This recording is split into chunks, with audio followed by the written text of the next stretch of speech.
Welcome. You're listening to The Aligned Self, Conversations in Creating a Conscious and Abundant Life. This is Daniel Denovi. I'll be your guide and host. Let's see just where we can take this.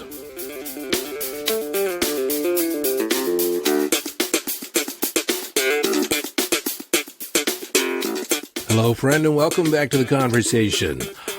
Before we get into this, I would like to thank you. Thank you for your listening ear. I so appreciate the fact that you're stopping by and we're having this conversation. I know that sometimes I can ramble from time to time, more often than not. And, I totally get that you could be anywhere else on the planet doing anything else than listening to this episode. I appreciate that. I appreciate the fact that you're stopping by. And it's a responsibility of mine that I'm taking on, that I impart something of wisdom to you, something valuable for you to listen to. So in this episode, I'm going to feature a letter that I received, a letter about manifestation, asking some questions about manifesting. And hopefully, in answering her questions, and I'm not going to name her specifically because I did not ask her permission to feature the letter, and I know her. So I know probably, more than likely, she would not even mind if I have mentioned her name. But more importantly, I think that the questions contained in the letter apply to almost all of you manifesting things in your life, manifesting big things, manifesting your reality, and sometimes the frustration that comes up with that. So first I'll read the letter, and then I'll address the questions contained therein. It begins, "How are you?" Or, "Hi, Daniel, how are you? I hope you are doing well." I always love it when someone checks in with me. I wanted to share that I'm loving the latest podcast. Those are, I think, podcasts 106 through 111. They all dealt with manifesting. They are resonating in many ways. But I wanted to reach out and ask, I was curious, something occurred to me that has been happening for the past few weeks. I was curious why it is easier to manifest small things than big. This comes from a podcast I heard you talking about a while back before you started your own. I was a guest on the Subconscious Mind Mastery, and I talked about treating life like ordering from a menu at a restaurant and knowing the waiter would bring what you asked. It was just a matter of time. You simply ask, let it go, and it will come to you. You shall receive. So why is it easier to do that with small things? I ask because it's easier for me to think of a parking spot and it shows up, or think of having time to watch a movie. She's very busy, and everything falls into place like today. Or thinking I will find something at the grocery store and it's usually not there, but then it is. Why is it easier to order small things from the universe? It seems like bigger things, i.e., example, financial freedom, huge house projects, etc., seem to not work the same way. Am I too focused on them? Am I being too needy? Am I in a lacking mindset when I think I'm in a manifesting mindset? I'm very grateful for the seemingly smaller, wonderful events, and I express that with the universe. But why do the bigger things seem not to work the same way? I've been wondering, how do I learn to speak universe? How am I blocking my blessings? What am I missing? Is it like this cryptic language I just can't translate? It seems like sometimes it all falls into place, then others, I'm like, what? I don't get it. What happened? Should I just focus on the small things? Do I build up to manifesting more? Would love your help and insight. Thank you for all your support. So as I begin my response here, remember that we attract according to our vibrational set point, or whatever our vibe is at the moment, or in general, what our vibe is. It's not so much the words that we use, but the feeling behind the words. And so if we look at the letter, if I refer back to the letter, you can't look at it, you're listening, but she makes a distinction between small things and big things.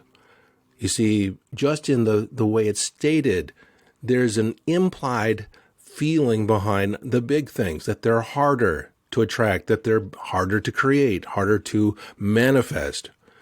And the small things, even though she appreciates them when they show up, it seems like they have less value, less importance. A parking spot, access to a movie or time to watch a movie when she typically doesn't have time. And it could be a host of smaller things that we manifest and we take delight in when they show up, but we kind of just say, they're not the big stuff.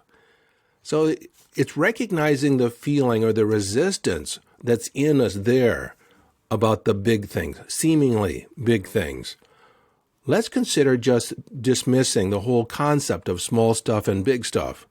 And then we just manifest events. We manifest things into our life.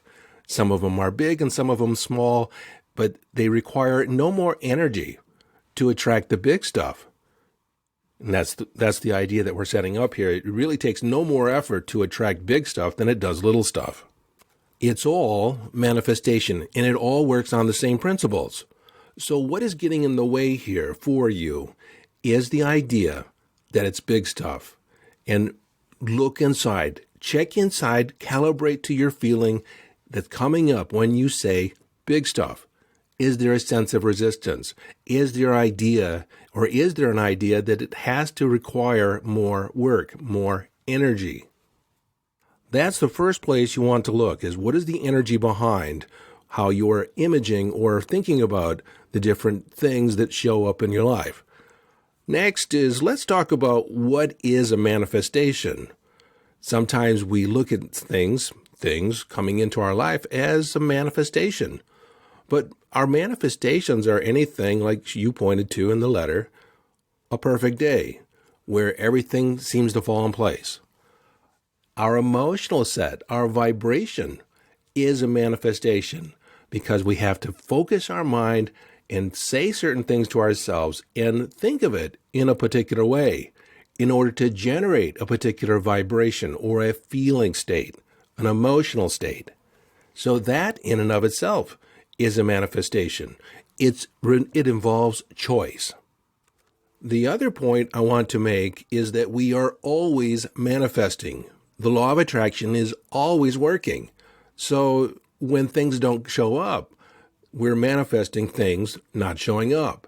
So we need to take a look at what is our point of attraction there that is generating that lack. Is there the feeling and the verbiage there about the quote-unquote big things that they're just not showing up? That when is it going to finally happen? When are things finally going to fall into place? See, we're focusing on the lack. We're focusing on the fact that things aren't showing up the way we want. Or in other words, at the point of time where we're looking at the process of manifestation, our experience is that it hasn't shown up yet. And so what I'm going to suggest you do is when you create an intention, surrender into the idea that is on its way, just like ordering at the restaurant, ordering from a menu. Like you sit back and you start having a conversation, you start doing other things, just assuming that the food is on its way. Assuming that the manager has everything in place, that the cooks in the kitchen have all the food, and they're focused on delivering the order, and then that the waiter is there to serve you. You see, you're turning it over to the universe. You're turning it over to the management to work out the details. And many times when we have what we consider a big manifestation, we get caught up in the idea of wondering, how is it going to show up?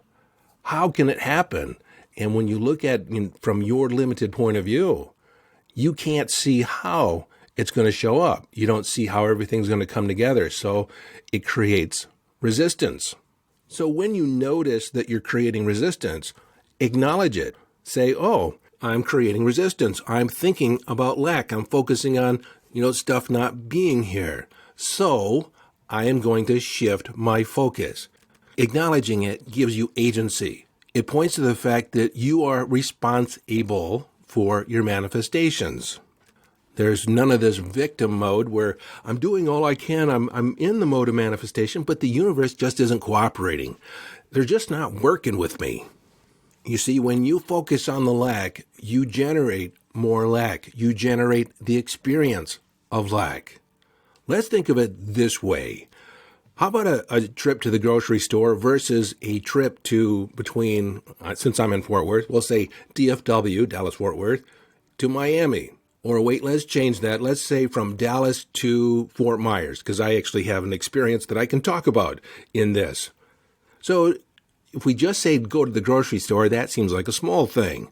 We just get in the car and we, make sure that we have our money, our wallet, and we go to the grocery store to get what we want. And we're in the assumption that whatever we want, whatever we desire is going to be there at the grocery store. And I don't know how close the grocery store is to you, but consider that it's probably a 5 to 30-minute trip to get to the grocery store. In the scheme of things, relatively easy, very few moving parts. Now contrast that with the trip from DFW to Fort Myers. There's many more steps involved between here and there.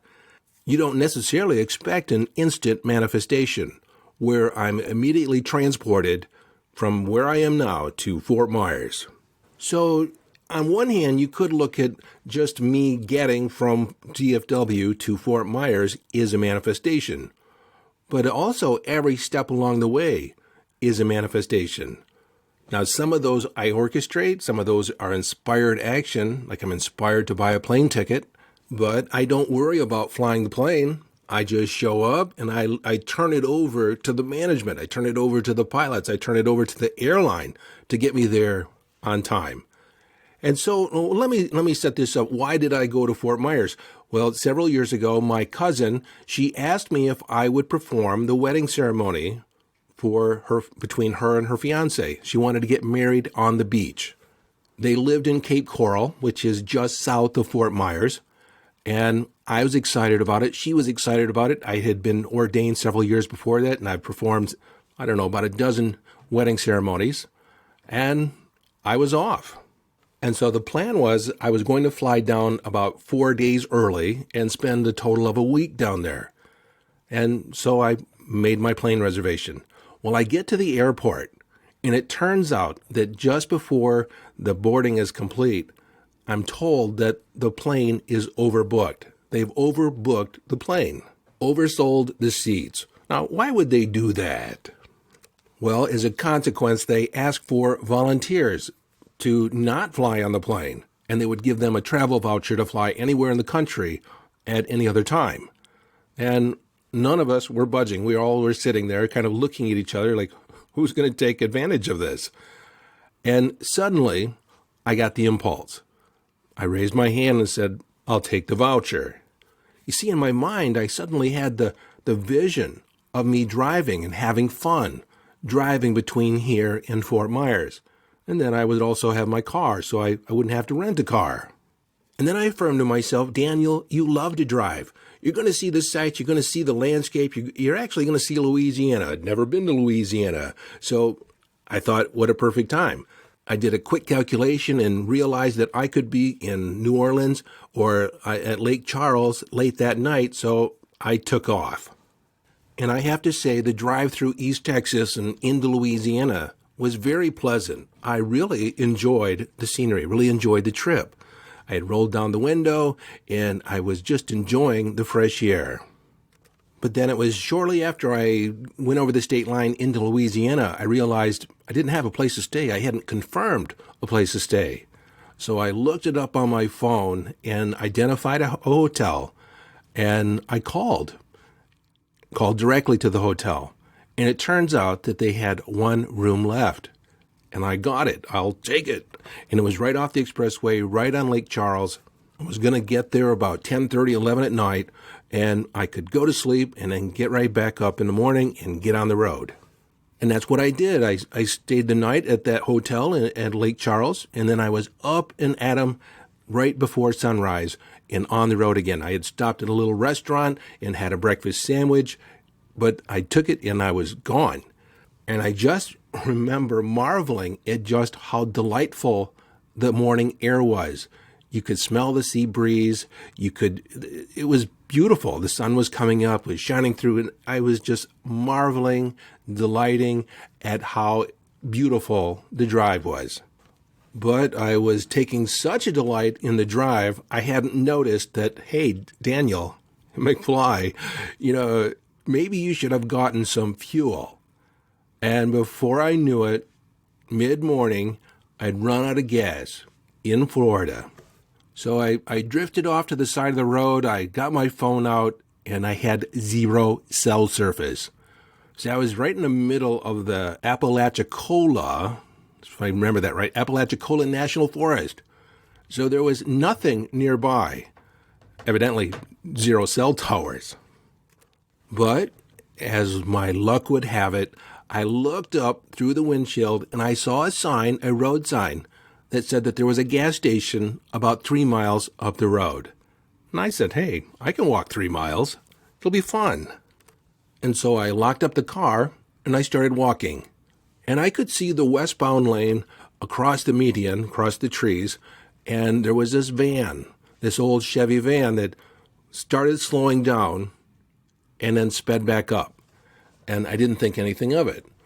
But what he had done is crossed over the emergency crossover section and came up to me and asked me if I needed a ride, if everything was okay. I said, well, thanks a lot. I evidently ran out of gas and I needed to get up to a gas station. And he said, get in. I'll take you. So I got in and I disclosed my name. I disclosed why I was there, what had happened. A brain fart overlooked the idea that I needed gas and that I was on my way to Cape Coral to perform a wedding ceremony. And then he asked me, so you're a minister? And I replied, yes. It's not a full-time gig, but it's one of the hats that I wear. And he asked me then, would you pray for my son? And would you pray for me? See, my son is in the Army, and he's stationed in Iraq, and I worry endlessly about him. And I replied, of course I'll pray for you. And he immediately pulled over, and we sat for a moment, and I prayed for his son, and I prayed for him. And he said to me afterwards, I think God made you run out of gas. I asked him, why do you say that? Because I've been praying for some support around for me and my son. And here you are. And then he said, you didn't say anything extraordinary, but you must have a connection to God because I feel 100 times lighter. It's as if someone lifted a burden off my shoulders. And then I said, well, it does look like God led me here to you at this point in time. What better synchronicity, right? And so we went on to the gas station, got the fuel. He even bought my gas. He bought the little gas can and filled it up. And he said, just, put it back in your car and drive down here and fill up your tank. But what I didn't understand is that after we went back, put fuel in my car, and I drove off and we parted ways, I went to the gas station and the attendant wouldn't let me pay for it. He said the man that took me there, Jack, already paid for my tank of gas, so I owed them nothing. And I thought to myself, what a nice little example of divine timing. Well, again, I was just south of Tallahassee. I pulled over at a gas station. I wasn't going to make the same mistake twice, and put gas in my car, and I went in to use the bathroom. And the smell of oranges was phenomenal. They had been juicing, and they had cases of oranges, and oh my God, it was intoxicating. After I came out of the bathroom, I noticed that the guy behind the counter had a Michigan State University t-shirt on. Not sweatshirt, it was too warm, but t-shirt on. And I mentioned, go Spartans. And he said, oh, you a State fan? I said, I used to go to State. I'm an alumni. And he said, me too. And in talking to him, we figured out that we probably went to Michigan State at the same time in the early 80s. And he had moved down to Florida shortly after that, and ended up buying this gas station. And we chit-chatted for a little bit, trading back stories from when we were at Michigan State on the campus and at the local haunts. And before I left, I just mentioned the smell of oranges is amazing. And he said, I want you to take a case. I said, excuse me?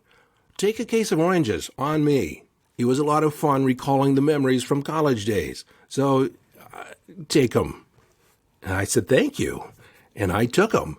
And man, they were good. And as a thank you, I got the urge to make a Facebook post. So I took a picture of his sign outside and I said, if you have to stop for fuel or for a rest, stop here. The service is outstanding, incredibly good, extraordinary, in fact. And I mentioned that I was on my way down to Cape Coral to perform a wedding ceremony. and that I was enjoying the drive. Well, a friend of mine who had moved from Dallas-Fort Worth to Fort Myers had seen the post and said, if you have any time while you're in town, let's hang out.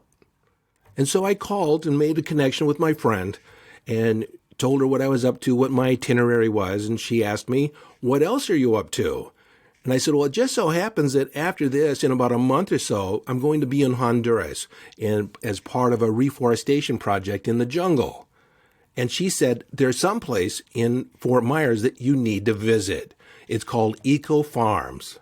And they specialize in seeds for reforestation and planting and agricultural in tropical, subtropical climates.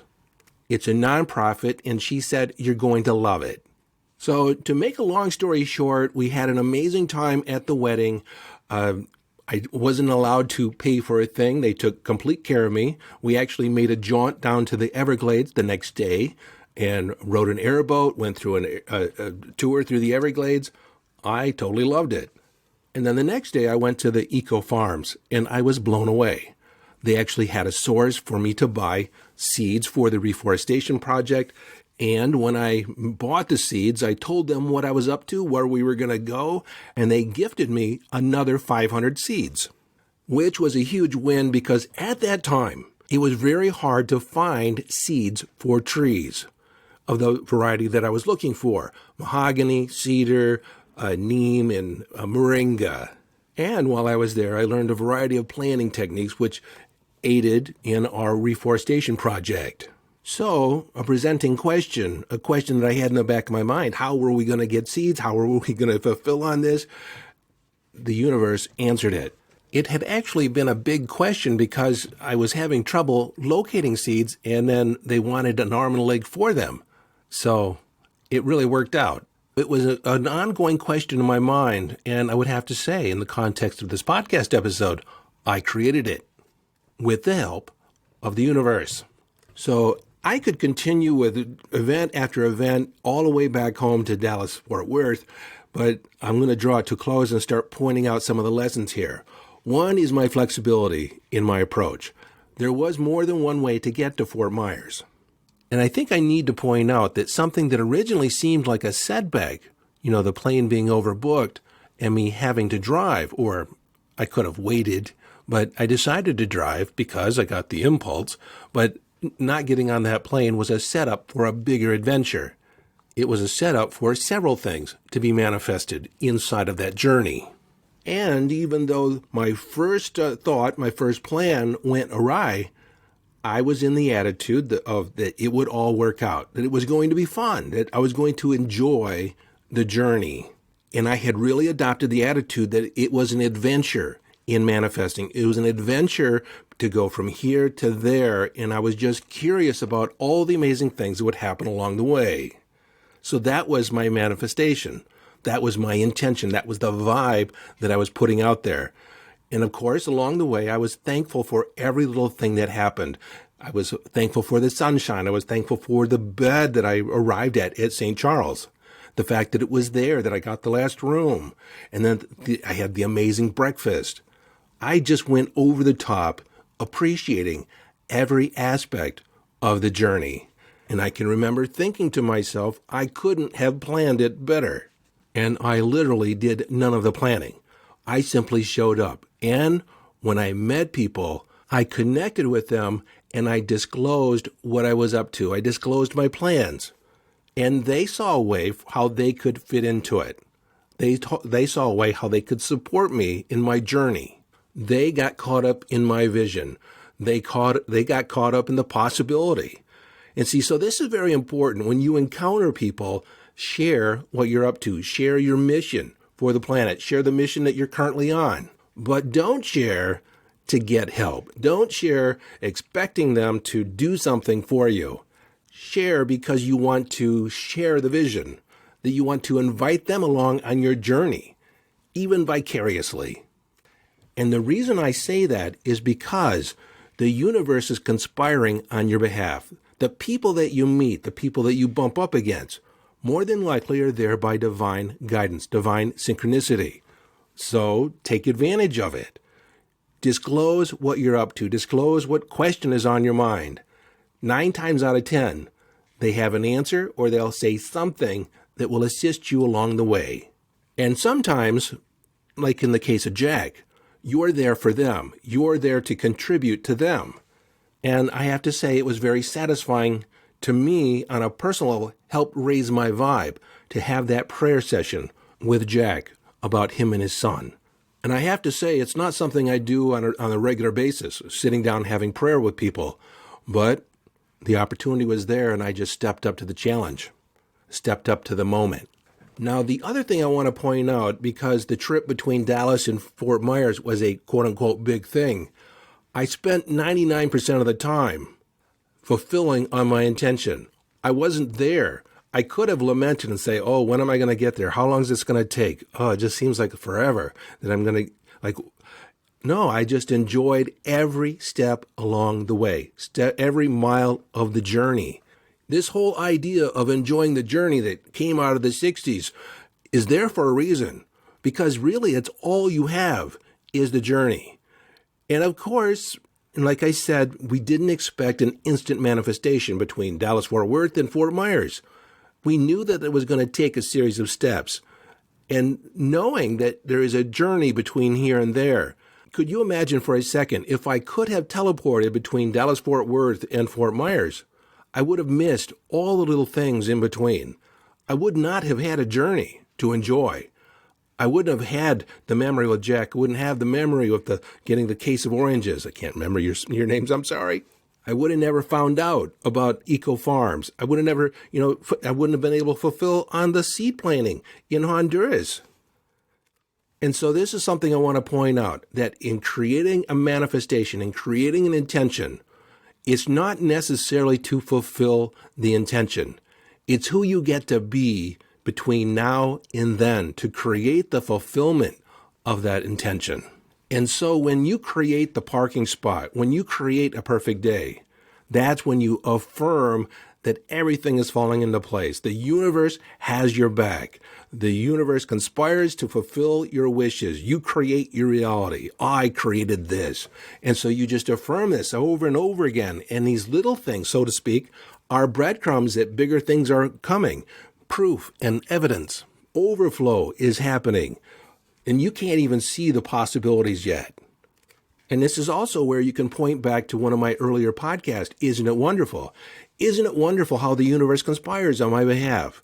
Isn't it wonderful how all this is happening now? I wonder how easily everything will fall in place for the house project. Going back to her letter. You see, focusing on these other attributes as being breadcrumbs or evidence that momentum is building and that it's just a matter of time before the order is delivered to your table.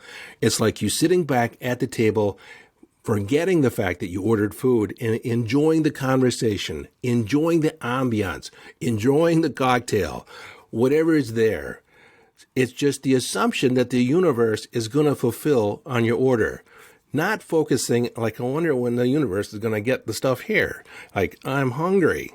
No, it's saying, oh, I can't wait for the food to get here. I'm so hungry. It's going to be amazing. I'm going to enjoy it so much. But this conversation right now, it's priceless. Now, another thing I want to mention, and I pointed to it earlier, but I don't think I said it, expanded on it very much, is that when you have resistance come up, an area of your life where there's resistance, look at what's working, focus on the positive, associate to what you can be thankful for and that you can appreciate, and remember, the vibe to manifest the things you want, the desirable things, is love and appreciation. So what can you be in gratitude about? What can you talk about, the things that are currently showing up in your life? I love the fact that I can manifest a parking spot. I love the fact that I can go to the grocery store and what I want is there. That is simply amazing, and it proves to me that the universe has my back, is conspiring on my behalf. Again, there's no difference between a little thing and a big thing. It's all manifestation. And your state, your emotional, biochemical state, is also a manifestation. So every day, that's where your focus should be. How can I create today as a phenomenal, marvelous day? How can I show up fully engaged, loving and appreciating my life, loving and appreciating the journey, loving and appreciating the epic adventure. It is an epic adventure. You don't want things coming to you too easily. They can flow to you easily, but you want to have the experience. You want to have the adventure of creating it and creating yourself and creating how you're being in the world, which attracts everything that you want. Understanding that in order to be frustrated, you have to picture things a particular way, talk about them a particular way, reference them a particular way in your head. You generate the feeling of frustration, which is your point of attraction, which it creates more experiences where you're frustrated. You see, the problem is that we think when we get the manifestation, when the manifestation shows up, then we'll feel good, then we'll be satisfied. But why not feel satisfied now, which will attract what you want even faster? Be in a state of satisfaction, be in a state of appreciation and love and joy. Create that, and then the journey is easy.